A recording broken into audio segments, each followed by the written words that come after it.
everyone, this is Paul Gale from paulgalenetwork.com, and thank you for joining me today for video game news. It is December 31st, 2020, and these are the top stories of the day.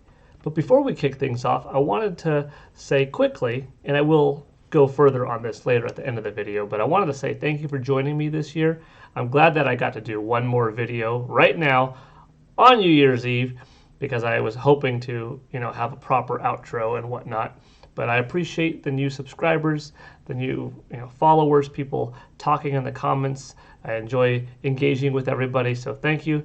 I appreciate it. 2020 has been a wild, crazy, unpredictable year, but we've had a lot of fun here. So my gratitude, and like I said, at the end of the video, I'll touch in on that a little bit more so. But for now, let's get back to video game news, all right? Edge came out today, issue 3054, and with it, the cover, Silksong, which is Hollow Knight's sequel. If you're interested in more, you could pick up the digital copy, easy access, or you could get the physical and just wait for it to arrive in the mail. But it's out there. There's a lot of details in it, talking about the character, Hornet, talking about the height and speed being substantially more in terms of what can be jumped and how fast travel can take place. The world's size is bigger. The complexity and the intelligence of the enemies is greater. So even though you have more powers and more capabilities, the world's also bigger appropriately so. So it should feel like a comparably difficult, challenging experience, but kind of more cool, if that makes sense at the same time. So I'm looking forward to Silksong. I thought Hollow Knight was a really fun game. And like I said, if you want to check out more, go to Edge Online and read what this whole game is about. We don't have a release date yet, but sometime in 2021, right? I'll let you know more when I know more. But that's about it for that for now. Next up, a little bit of Animal Crossing artwork from Nintendo sharing. Found it online. It's kind of a quiet news day, honestly, but it's cute artwork. Animal Crossing was a big hit. It's good to see Tom Nook and Isabelle and the Dodo Airlines and, Timmy and Tommy. Cute little artwork. That kind of wraps up 2020 right there and is a good look at 2021 just with this artwork. Because if I had to say, not necessarily the best game of the year, Animal Crossing was a great game. It still is good. It's still played by millions of people, and my family and myself, we tap into it a little bit here and there still. Nothing quite like those first couple of months though. But 2020, if I had to pick a game to define the year, it was Animal Crossing. The game came out when quarantine hit and has kind of lasted a lot of people the whole 9 months of kind of being cooped up in the house and just being able to bond together on a family type game, multiple people per account, engaging online, traveling to people's worlds and stuff when you couldn't travel outside is sort of the perfect title to come out this year, something that would last you a long time if you had to pick up a game and play it. A lot of good games came out this year. And like I said, Animal Crossing is not necessarily my pick for game of the year, but certainly the game that probably defined the year.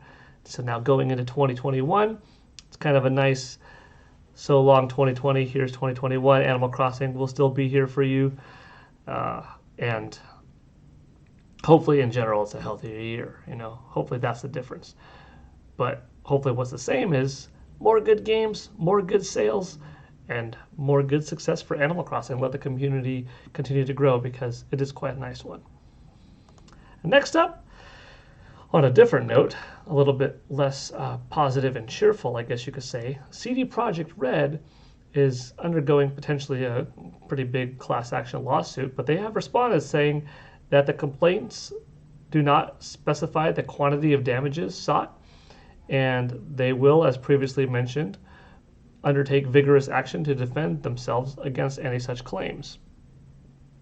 This has been a talk back and forth between CD Projekt Red and various outlets because a lot of people were pretty upset with, false claims and whatnot of how the game would run across all platforms and not being presented properly in terms of, media presentations ahead of time, trailers and so forth. So it looks like CD Projekt Red is not going to just take it lightly, and hopefully the best comes out of it. Whatever the best is, hopefully it's a learning experience and it doesn't happen again in the industry. At the end of the day, I hope wrongs will be righted and that the game will continue to sell well, but be what it should be across all platforms. People get their money back, or people get some kind of kickback if they didn't get a refund, maybe some type of discount, some type of extra bonus along the way via, free DLC, or hard to say. It's a kind of a complicated matter for both, who purchased it, the gaming consumer, and the developer, and what they did, and how do you repair that? How do you, mend that wound? Because a lot of people got hurt by it. So, anyways, I didn't want this to be the last news story of the day because it was sort of a downer one, right? We started off with some, cool stuff.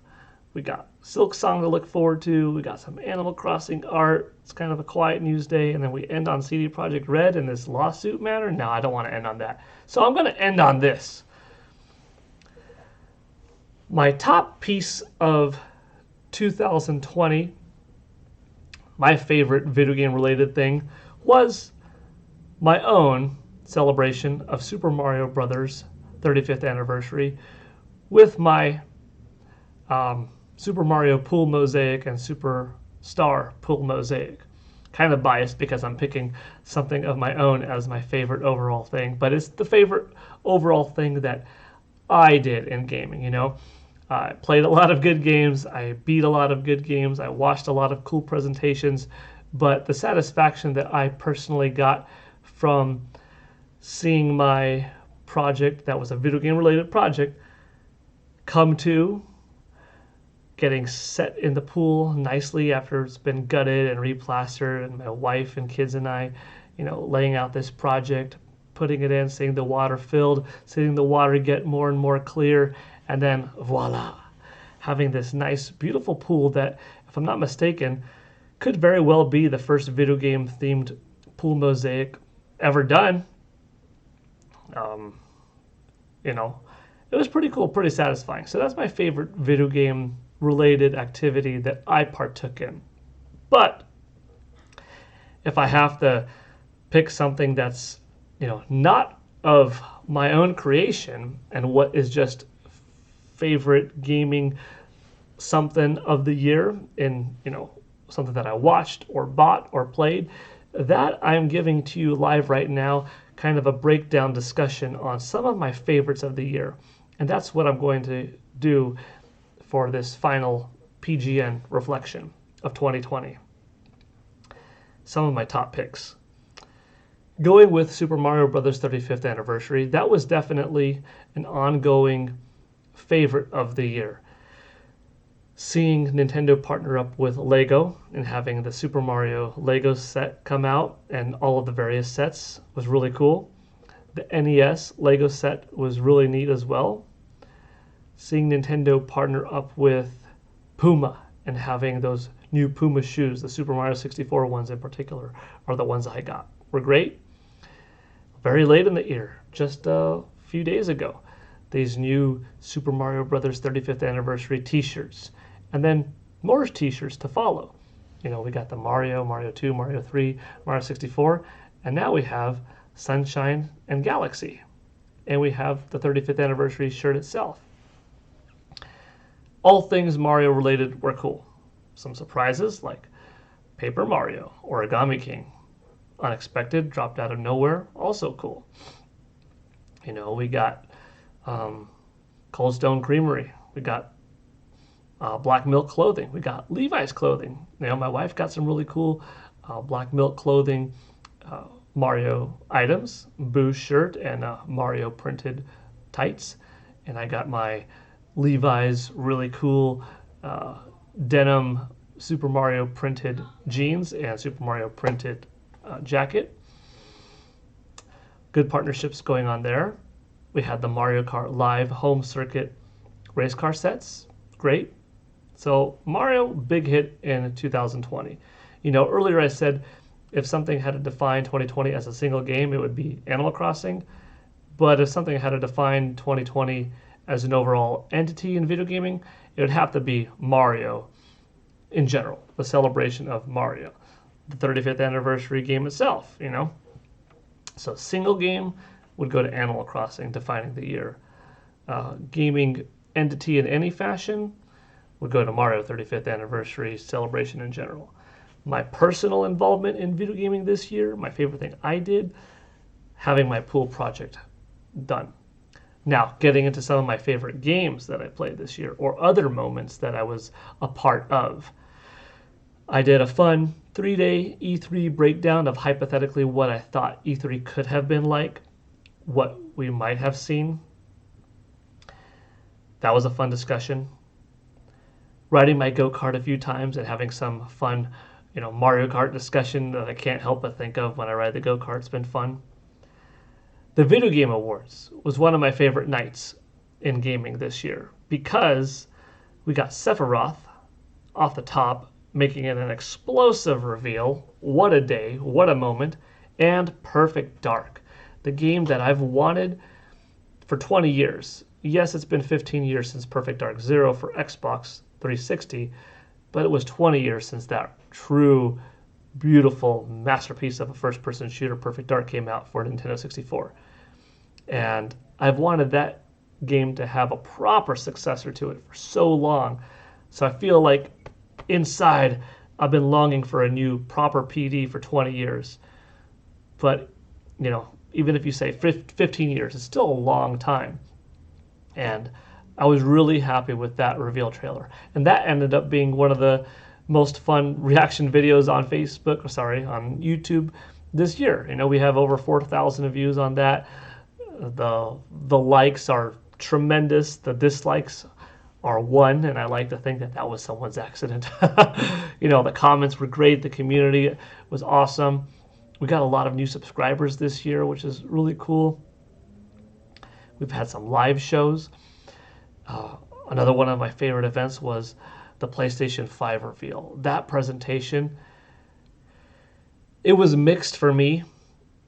Not the presentation itself. That was fantastic. The mixed part was I had, in my opinion, such good words to say, such good value of the raw opinions that I had of the games, of the controller, of the system as they were coming out. But experimenting with live reaction video and streaming and audio with my capture device and what's playing it back, you can't hear me talk almost at all through it. You could hear the contents of the video going on, but you miss out on almost all of my words. And I remember in the live chat, people were commenting and, friends texting me as well saying, can't hear you. And I tried playing it with it. Can you hear me now? A little bit better, but no. So I feel like, that was a video that watching it back now, and seemingly for some people or most people even, or maybe even everybody watching it then, that's lost. So to reflect back on it now, I thought that was a fantastic presentation. I can't recreate the live reaction energy of it, but when I saw Ratchet and Clank, you could watch my face in the video and you could see that I was pretty happy, but when I saw Ratchet and Clank, I was like, wow, that looks really cool. That looks like fast. It looks snappy. It looks like a blooming, just awesome world, and hopping in it seems believable. Graphics a little bit better fidelity than PS4, but the size and scope was impressive. Seeing God of War Ragnarok being a tease for 2021, I thought, wow, that's huge. When we first saw that hand and it turned into Miles Morales, and learning that, dude, we're getting a new Spider-Man game and it's going to be a game this year. Wow, that was big. Double duty from Insomniac. When we saw the new Horizon game, and it was a very Zelda Breath of the Wild themed trailer there, but Horizon on PS4 was already a pretty looking game. Seeing what the sequel looked like on PS5, just that graphical difference blew me away. The Final Fantasy 15 trailer, oh, looked stunning. That PlayStation 5 reveal event, the controller, the system, how different it looked, totally different than the V. That was one of my favorite events of 2020. Xbox's own event, seeing Halo Infinite was exciting, but nothing in a single Xbox event, I gotta say, was as exciting as that PS5 event, because going into Series X's launch, we didn't have a lot of designated, first-party gameplay trailer heavy hitters coming to Xbox Series X and S. That just didn't happen. Third-party stuff, Halo Infinite looked cool, but not mind-blowing, and it kind of makes sense why, it's getting an almost 1-year delay. But the Xbox event was still nice.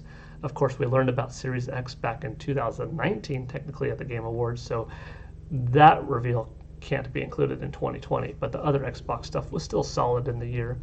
Of course, Perfect Dark, that's its own thing. That's a total win for me. Resident Evil 8 looked great when we saw that. Whew, what else this year? Final Fantasy VII Remake. Such a fantastic game that, when I played it for the first time at 2019's E3, I was like, dang, this looks special. I have fond memories of Final Fantasy VII back in 1997.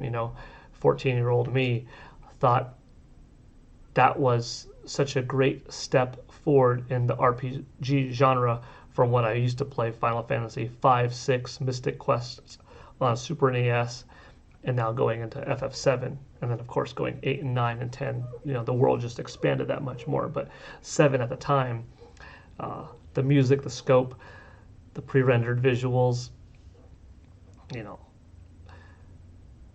it was a pretty groundbreaking game at the time, and it was a big shift in the industry as well, because that was the sign of things to change. Like, it was originally going to be a Nintendo 64 game. Squaresoft and Nintendo had a great partnership. Obviously, they had Final Fantasy 1, 2, 3, 4, 5, 6, and more side games come out for Nintendo platforms exclusively. And then 7 shifted to Sony. And then you saw that relationship damage between Nintendo and Squaresoft. So these days, you see Final Fantasy pretty much everywhere. But back then, it was very different. And if you were a Nintendo fan growing up, or even a Sega fan growing up, and you saw Final Fantasy jump ship, like, ooh, that's a big deal. And Final Fantasy didn't come back on Nintendo for a while. It wasn't until the Nintendo GameCube, and a couple of years into it, Final Fantasy Crystal Chronicles, we saw Final Fantasy come back to Nintendo. And then, like I said, eventually, you got the franchise on and Nintendo, PlayStation, Xbox, PC. But anyways, 7 was a big upgrade, a big shift in the industry, in the RPG world. So a fondly remembered game from 23 years ago coming back. That's one of my top picks for one of the best games of 2020. How Square Enix evolved the game, taking section by section and paying such respect to the original material, the original world, going underground back in the day. A simple little scene with a robot hand here and there, and now making this simple little scene, this one frame shot, into a giant underground world and mechanics, not to give too many spoilers away, but drawing it up and down, turning it around and grabbing, this and this. It's just mind-blowing how much detail went into that. Every scene, moving into town back in the day, walking around, visiting a couple of shots, and leaving. Literally like 10 to 15 minutes of story progression in a scene or two with a couple of pieces in it that were important can now span 5 to 7 hours of gameplay. The dialogue more sophisticated, but paying respect to original lines, and environments, like I said before, just being blown up. The personality of the characters being more lifelike and believable than ever before. The gameplay feeling so good, so tight. I love it. Final Fantasy VII Remake is one of my favorite games of 2020. And that title is another one that helped define the year in addition to Animal Crossing. Doom Eternal, one of my favorite first-person shooters of these last few years. You know, I loved Doom, I loved Wolfenstein 2, I loved Titanfall 2, and Doom Eternal is just right up there with one of the top games. Fast, energetic, great on Xbox One X, which is what I played it on originally. Still very solid on Nintendo Switch. You know, you drop in some visuals and some frames per second, but still a very solid game.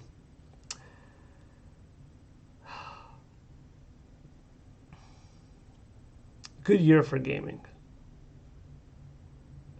Trying to think, you know, it's hard for me to pick game of the year because you have the big heavy hitters that tie into nostalgia, but it's not just nostalgia with like Final Fantasy VII Remake, you know?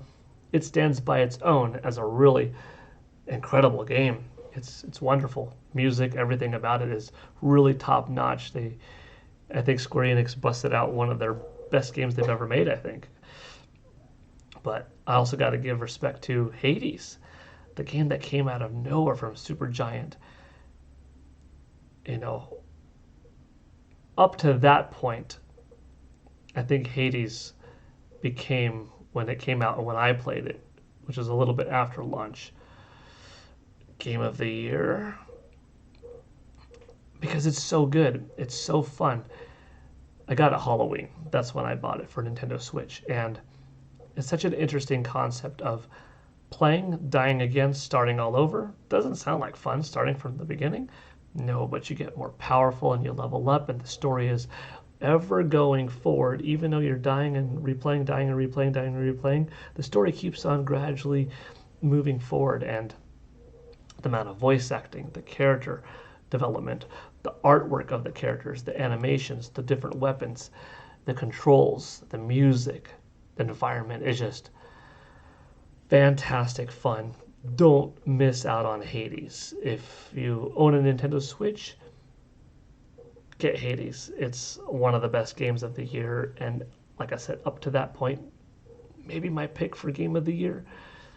Hard to say. And Hyrule Warriors Age of Calamity. Technically, it's something that came out after, but I've seen a lot of people comment positively on the game, and I'm happy to see that, but there's also a portion of people that absolutely loved it. Not just liked it a lot, but loved it. I was one of those. That game for me is so high up there in the, you know, upper nines. It doesn't do anything wrong, really.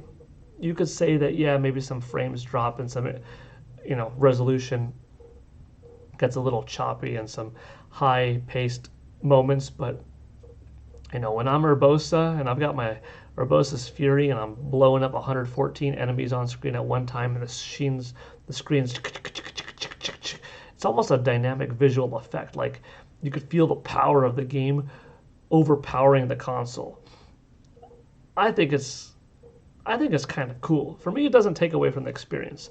You know, I'm the kind of kid that back in the day playing Perfect Dark, I used to play with myself, 3 friends, set a whole bunch of bots, have everybody go into a room and throw proximity mines, just see the screen tearing and the frames dropping and all the bots, and you know, I thought it was a testament to the game's greatness for how much it pushed the game and pushed the console. And like, to me, it was fun.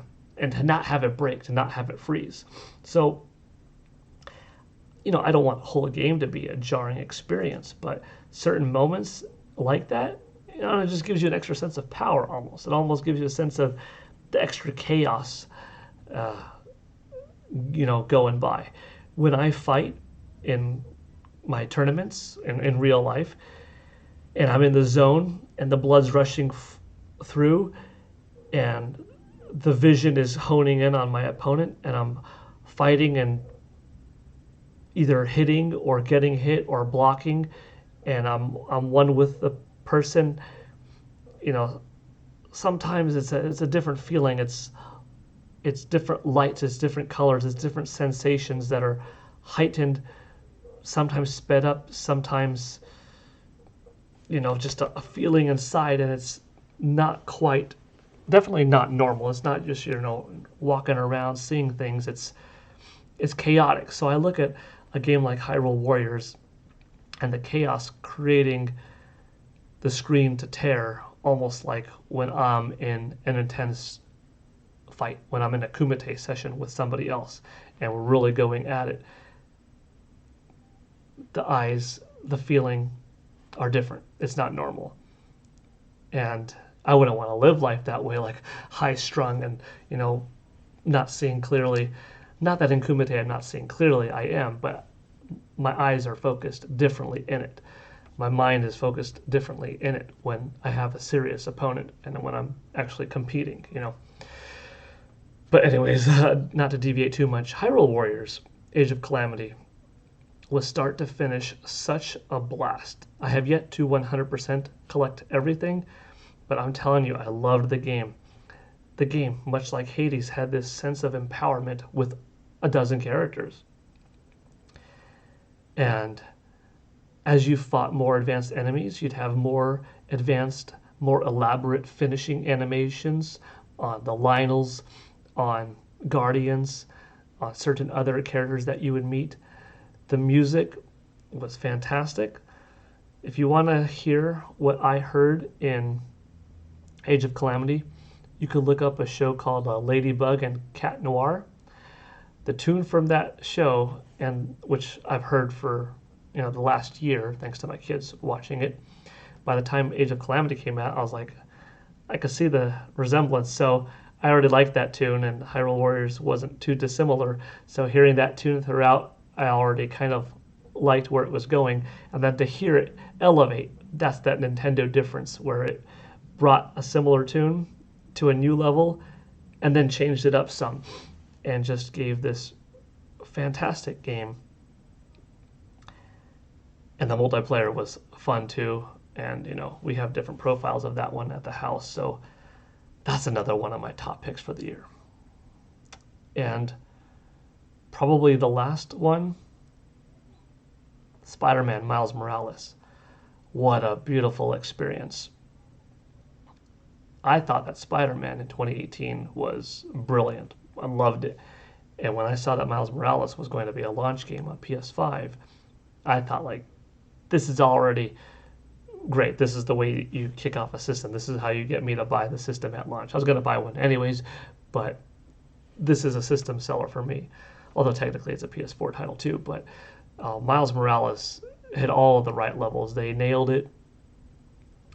For me, 4K mode, 30 frames per second, locked smooth, no complaints. I tried the other modes too.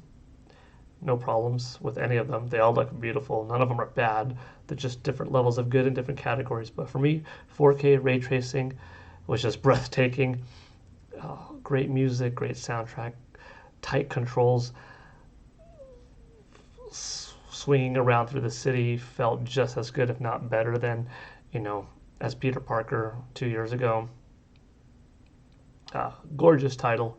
Makes me really excited to see a bigger story come next in the next Spider-Man game. And hopefully the next Spider-Man game is built exclusively from the ground up for PS5 so we could see the graphics go to the next level, because this game already looked good and it was cross-gen. What's the next PS5 going to look like? The next PS5 game built from the ground up. I can't wait. Yeah. Animal Crossing. My Super Mario pool. The whole Super Mario Brothers 35th anniversary in general with all the collaborations. Hades. Spider-Man Miles Morales. Hyrule Warriors Age of Calamity. Final Fantasy VII Remake. Doom Eternal. For me, Cyberpunk 2077, also up there in terms of quality. I'm not as far into it as I was/am in the other games, so I can't say if it's one of the year's absolute best, but it's an excellent game, at least on the Xbox Series X. Unfortunately that got muddled on other platforms and people's experiences are lower than mine, so I can't recommend that one to everyone, unless if you have a Series X, S, PS5 capable PC. Ghost of Tsushima, another great one. Paper Mario, Origami King, another great one. You know, a lot of things. The first several that I mentioned, those are my top picks for things done, overall feelings of the year that captured it well, and top games. You know, towards the end of that list are some of my other top picks. Because I could also go into The Last of Us 2 and how great that one was. But, yeah, there's a lot to talk about. I don't know how long I wanted this to be, but I wanted to kind of give my overall take of the year. What am I looking forward to in 2021? You know, we're kicking off the year right with Super Mario 3D World plus Bowser's Fury. That should be fun. God of War, Ratchet and Clank, Halo Infinite, possibly The Legend of Zelda Breath of the Wild 2.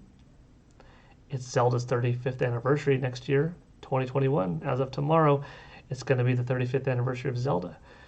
We got rumors of The Legend of Zelda Ocarina of Time having a remake or a remaster at least.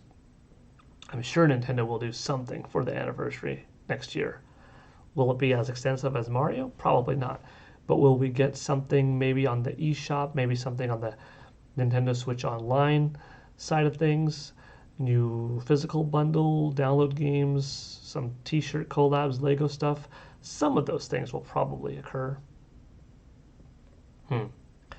What will be the biggest surprises of next year? Could we see Metroid Prime 4 in some capacity, like a trailer even? Bayonetta 3, we learned that that's in development, and Platinum Games has announced recently that it is going well. It's going very well. So that's good to know. What else? What will be the big surprises, you know? Will we have an E3? E3 2021. You know, I'll never forget when, got my ticket, got my invitation to E3. Was going to be my 21st annual E3 going, 20th celebration, 20th year anniversary with me at E3, but my 21st E3. And then a couple of weeks later, boom, the show's been canceled. Unfortunate. But hopefully the world is healthier, better place in 2021. Hopefully vaccines work out well. No side effects several months in. New strand, not going to be a problem. Hope for a better year for the world. And let's cross our fingers that E3 is a part of that. And that 2021, I'll see some of you in person in June, because I would love to go to E3 again. Oh, and I can't forget Super Mario. Or sorry, not Super Mario, but that Mario is a big part of it. Super Nintendo World. The official unveiling of Super Nintendo World. I have to add that back into my earlier list. My mind's thinking live without a script of anything of what were my favorite game experiences and games themselves, you know, throughout the year. And I almost forgot. Super Nintendo World. That official unveiling of Mr. Miyamoto walking through the park, that was fantastic. That was one of my favorite moments of the year too. You could add that one right up in there earlier. It wasn't on the top of my mind for whatever reason, but that was wonderful. I guess because I've seen it slowly in development over the last few years that I just forgot about it in the moment, but truly that is deserving. That one, hit me good. That one felt nice to see Mr. Miyamoto walk through. I might be missing something too. It's not like, hey, how come you didn't mention this game? I thought that was one of your favorites when you were talking about it on your show back, a couple of months ago. Or, hey, what about this? You didn't mention that at all. Like I said, this is live and, no script or anything like that. So I'm just talking to you and happy to share my thoughts and hopes for 2021. And with that being said, like I said in the beginning of the video, thank you for joining me. It's been fun writing back and forth in the comments, whether you've been here for a few years or just a couple of months. I appreciate it. Let me know what kind of content you'd like me to see tackle on more next year. These type of, news videos are fun. You know, this video right now is kind of borderline news slash, a PGN video game talk one, because, we've kind of gone past news and into talk territory. But still all the same, fun to do. I still plan on doing live reaction videos next year, and more of these as well. So thanks again. Appreciate your time. I guess we're at 35 minutes. That's probably enough time. I feel like I've dragged out the video game news quite a bit, but it was worth it too. Oh, I will finally say this. No video game sales talk today because the Famitsu report from Japan hasn't come out yet because of the holiday and whatnot. So hopefully next week I will have 2 weeks worth of data rolled into one. So stay tuned for that. And I guess with that, that's one final thing that's been fun is video game sales. No one particular sales date, no one particular number, but just in general, video game sales as an overall discussion and getting to share with you my thoughts and takes on the NPD charts, the UK charts, the Famitsu charts out of Japan. That's been one of my favorite things of 2020. But that happens every year. I always look forward to the numbers. So with that, we're probably at the 10 or 12 mark of things that were my favorites of the year. Okay, and with that being said, one last time, this is Paul Gale from paulgalenetwork.com signing out. Hope you all have a very happy, safe, healthy whole year up ahead. Thank you for watching with me. I look forward to seeing you all next year. Catch you later. Bye.